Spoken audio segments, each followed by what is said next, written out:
La députée de Pierre Fondelard.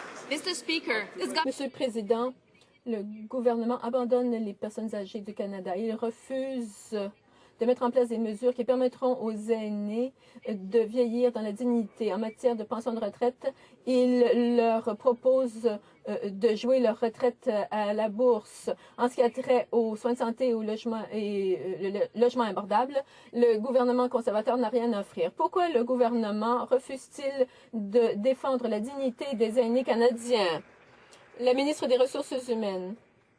Monsieur le Président, c'est tout le contraire. C'est notre gouvernement qui a relevé l'exemption d'âge pour le supplément de revenu garanti. Nous avons aussi permis le fractionnement du revenu. C'est aussi notre gouvernement qui a investi 400 millions de dollars dans le logement abordable dans le cadre du plan d'action économique. Et c'est seulement pour les aînés. Monsieur le Président, la liste est très longue, mais je n'ai que quelques secondes pour répondre à la question. Mais peut-être que le NPD devrait appuyer ces mesures plutôt que de se plaindre. La députée de Pierrefonds-Dollard.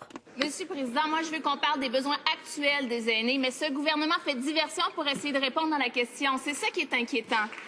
On dirait que la ministre ne réalise pas que ce ne sont pas tous les aînés qui vont avoir droit à une pension aussi confortable que la sienne.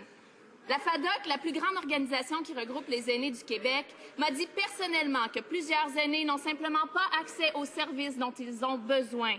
La FADOC est déçue des fausses promesses de ce gouvernement. Monsieur le Président, nous aussi. Comment les aînés peuvent-ils faire confiance à ce gouvernement si tout ce qu'il peut offrir, c'est une fausse indignation et des promesses vides?